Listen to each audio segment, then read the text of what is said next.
കള്ളാടിയിൽ നിന്ന് കരാർ കമ്പനി മണ്ണ് നീക്കം ചെയ്യാത്തതിൽ വീഴ്ച തുറന്ന് പറഞ്ഞിരിക്കുകയാണ് മുഖ്യമന്ത്രി. അതായത് പറഞ്ഞിട്ട് ചെയ്തില്ലെങ്കിൽ എന്ത് ചെയ്യാൻ പറ്റുമെന്നാണ് മുഖ്യമന്ത്രിയുടെ വിശദീകരണം. മനുഷ്യനിർമ്മിതമെന്ന് മന്ത്രിമാർ പറഞ്ഞത് പ്രാഥമിക വിവരത്തിന്റെ അടിസ്ഥാനത്തിലെന്നാണ് മുഖ്യമന്ത്രിയുടെ വിശദീകരണം. കാണാതായവർക്കായി ഇന്നും തെരച്ചിൽ തുടരുകയാണ്. ഇനിയും 5 പേരെയാണ് കണ്ടെത്താനുള്ളത്.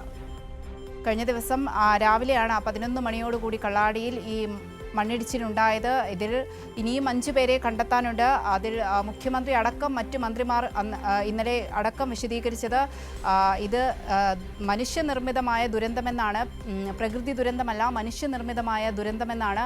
കരാർ കമ്പനിക്കാർ മണ്ണ് നീക്കം ചെയ്യാത്തതാണ് ഇത്തരത്തിൽ വലിയൊരു ദുരന്തമുണ്ടാകാനും ദുരന്തത്തിൻ്റെ വ്യാപ്തി കൂട്ടാനും കാരണമെന്നാണ് ഇന്നലെ മുഖ്യമന്ത്രി അടക്കമുള്ളവർ വ്യക്തമാക്കിയത്. ഇന്നിപ്പോൾ അത് മുഖ്യമന്ത്രി അത് തുറന്ന് സമ്മതിക്കുന്നൊരു കാഴ്ചയാണ് നമ്മൾ കണ്ടത്. മുഖ്യമന്ത്രി നേരത്തെ അവലോകന യോഗത്തിൽ പറഞ്ഞത് അതാണ്. ഈ കരാർ കമ്പനി മണ്ണ് നീക്കം ചെയ്യാത്തതിൽ മുഖ്യമന്ത്രി വീഴ്ച തുറന്ന് സമ്മതിച്ചിരിക്കുകയാണ്.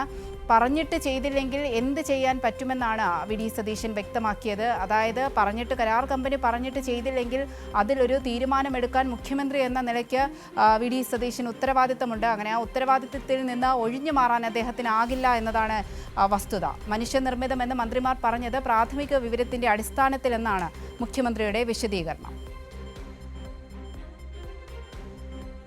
ഉത്തരവാദിത്തത്തോടു കൂടിയുള്ള 2 മന്ത്രിമാരെയാണ് നമ്മൾ അവിടെ അയച്ചത്.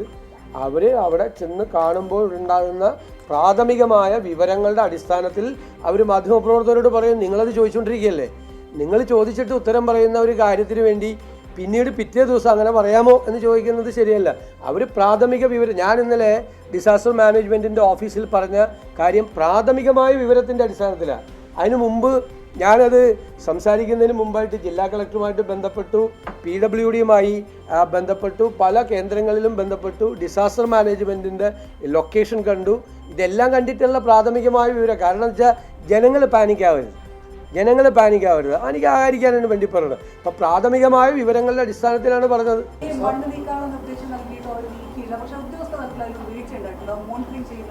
അതൊക്കെ നമുക്ക് നോക്കാം, നമുക്ക് പരിശോധിക്കാം.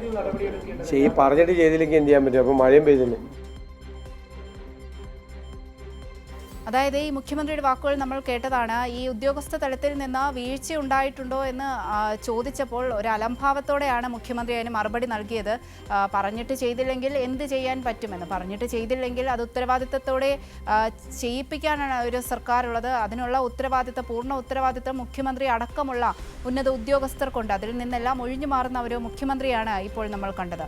അതായത് കഴിഞ്ഞ ദിവസം ഈ മണ്ണിടിച്ചിലുണ്ടായിടം മുതൽ തുടക്കം മുതൽ തന്നെ മുഖ്യമന്ത്രി അടക്കമുള്ളവർ പറഞ്ഞത് ഈ കരാർ കമ്പനിയുടെ മേൽ ഈ പഴിചാരി രക്ഷപ്പെടുന്ന ഒരു സാഹചര്യമാണ് ഉണ്ടായത്. ഇപ്പോൾ വിവരങ്ങളുമായി ലതീഷ് കൂടി ചേരുന്നുണ്ട്. ലതീഷ്, ഈ മുഖ്യമന്ത്രിയുടെ അവലോകന യോഗം നമ്മൾ കണ്ടതാണ്. അതിൽ ഈ മുഖ്യമന്ത്രി വീഴ്ച തുറന്നു പറഞ്ഞിരിക്കുന്ന ഒരു സാഹചര്യമാണ്. അതായത് ഉദ്യോഗസ്ഥരുടെ ഭാഗത്തു നിന്നും അല്ലെങ്കിൽ പിഴവ് സംഭവിച്ചിട്ടുണ്ടോ എന്ന ചോദ്യത്തിന് കരാർ കമ്പനി മണ്ണ് നീക്കം ചെയ്യാത്തതിൽ പറഞ്ഞിട്ട് ചെയ്തില്ലെങ്കിൽ എന്ത് ചെയ്യാൻ പറ്റുമെന്ന് പറഞ്ഞ് ഒഴിഞ്ഞു മാറുന്ന മുഖ്യമന്ത്രിയാണ് നമ്മൾ കണ്ടത്. അതായത് കരാർ കമ്പനി പറഞ്ഞിട്ട് മണ്ണ് നീക്കിയില്ലെങ്കിലും അത് ഉത്തരവാദിത്തത്തോടെ ചെയ്യിപ്പിക്കാൻ സർക്കാരിന് ബാധ്യതയില്ലേ? അത് സർക്കാരിൻ്റെ അധികാരത്തിൽ വരുന്ന കാര്യമല്ലേ?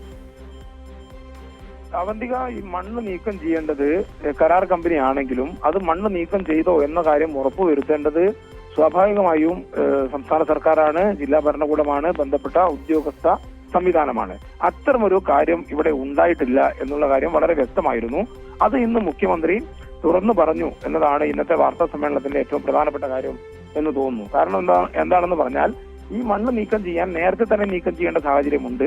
ആ ഘട്ടത്തിലൊന്നും മണ്ണ് നീക്കം ചെയ്യാതെ കഴിഞ്ഞ 20-ന് മണ്ണ് നീക്കം ചെയ്യാൻ ഈ കരാർ കമ്പനിയോട് രേഖാമൂലം കളക്ടർ ആവശ്യപ്പെട്ടു എന്നുള്ള രീതിയിലാണ് മന്ത്രിമാരും മുഖ്യമന്ത്രിയും എല്ലാം പറഞ്ഞത്. എന്നാൽ ആ സമയത്തല്ല മണ്ണ് നീക്കം ചെയ്യേണ്ടത്. നീക്കം ചെയ്യാൻ പറഞ്ഞ സമയത്ത് നീക്കം ചെയ്തിട്ടില്ല എങ്കിൽ അത്തരത്തിലുള്ള ഒരു കരാർ കമ്പനിയിൽ നിന്ന് അല്ലെങ്കിൽ കമ്പനിയോട് മണ്ണ് എന്തുകൊണ്ട് നീക്കം ചെയ്യുന്നില്ല, നീക്കം ചെയ്യേണ്ടതല്ലേ, നീക്കം ചെയ്യിപ്പിക്കാനുള്ള ഉത്തരവാദിത്വം കൂടി ഈ ഉത്തരവ് കൊടുക്കുന്ന ആളുകൾക്കുണ്ട്, സർക്കാർ സംവിധാനങ്ങൾക്കുണ്ട്. അത് ഉണ്ടായിട്ടില്ല, അതിൽ വലിയ വീഴ്ച ഉണ്ടായി എന്നുള്ള കാര്യം മുഖ്യമന്ത്രി ഇന്ന് തുറന്ന് സമ്മതിക്കുക തന്നെയായിരുന്നു വാർത്താ സമ്മേളനത്തിൽ ചെയ്തത്. ചെയ്തിട്ടില്ലെങ്കിൽ എന്ത് ചെയ്യാൻ കഴിയും, അപ്പോഴേക്കും മഴ കൂടി വന്നില്ലേ എന്ന് പറഞ്ഞുകൊണ്ട് ഉത്തരവാദിത്തത്തിൽ നിന്നും ഒഴിഞ്ഞു മാറുന്ന മുഖ്യമന്ത്രിയെയാണ് ഇന്ന് അവലോകന യോഗത്തിന് ശേഷം കാണാൻ വേണ്ടി കഴിഞ്ഞത്. ഒപ്പം മറ്റൊരു പ്രധാനപ്പെട്ട കാര്യം മുഖ്യമന്ത്രി പറഞ്ഞത്, ഇന്നലെ മന്ത്രിമാർ പറഞ്ഞത് ഇത് മനുഷ്യനിർമ്മിതമാണ് എന്നായിരുന്നു MLA-യും കൽപ്പറ്റ MLA-യും അതേപോലെ തന്നെ വയനാട്ടിൽ നിന്നുള്ള മന്ത്രിയുമായ ടി സിദ്ദീഖ് ഉൾപ്പെടെയുള്ളവർ അങ്ങനെയായിരുന്നു പറഞ്ഞത്. അതവർ 2-3 തവണ തിരുവനന്തപുരത്ത് വെച്ച് ആവർത്തിക്കുന്ന സാഹചര്യം കൂടി ഉണ്ടായി. അത് പ്രാഥമികമായി ലഭിച്ച വിവരത്തിന്റെ അടിസ്ഥാനത്തിലാണ് എന്നാണ് ഇന്ന് മുഖ്യമന്ത്രി അതിന് നൽകിയ വിശദീകരണം. എന്തായാലും മുഖ്യമന്ത്രി വൈകിട്ടോടുകൂടിയാണ് ഈ അപകടം നടന്ന കള്ളാടിയിലെത്തിയത്. കള്ളാടിയിൽ എത്തിയ മുഖ്യമന്ത്രി പ്രവർത്തനവുമായി, അതായത് തെരച്ചിലുമായി ബന്ധപ്പെട്ടുള്ള കാര്യങ്ങൾ അവിടെ നിന്നും ഉദ്യോഗസ്ഥരുമായും മറ്റും വിലയിരുത്തി. അതിനുശേഷം അദ്ദേഹം ദുരിതാശ്വാസ ക്യാമ്പ് പ്രവർത്തിക്കുന്ന മേപ്പാടി പോളിടെക്നിക് കോളേജിലെത്തി ക്യാമ്പിൽ കഴിയുന്നവരുമായി സംസാരിച്ചു. തുടർന്ന് മേപ്പാടി ആശുപത്രിയിൽ എത്തി അപകടത്തിൽ പരിക്കേറ്റ് ചികിത്സയിൽ കഴിയുന്ന ആളുകളെ കാണുകയും ഡോക്ടർമാരുമായി ചർച്ച നടത്തുകയും ചെയ്തു. തുടർന്ന് ആണ് ഒരു 7 മണിയോട് കൂടിയാണ് മുഖ്യമന്ത്രി വയനാട് കളക്ടറേറ്റിൽ എത്തി അവലോകന യോഗത്തിൽ പങ്കെടുത്തത്. അവലോകന യോഗത്തിൽ മന്ത്രിമാരായ AP അനിൽകുമാർ, ടി സിദ്ദീഖ്, അതേപോലെ തന്നെ ജില്ലാ കളക്ടർ, ജില്ലയിലെ മറ്റ് വിവിധ വകുപ്പുകളിലെ ഉന്നത ഉദ്യോഗസ്ഥർ, കൊങ്കൺ റെയിൽവേ കോർപ്പറേഷൻ ഉദ്യോഗസ്ഥർ എന്നിവർ പങ്കെടുക്കുകയും ചെയ്തു. അവന്തിക. ശരി, ലതീഷാണ് വിവരങ്ങൾ നൽകിയത്.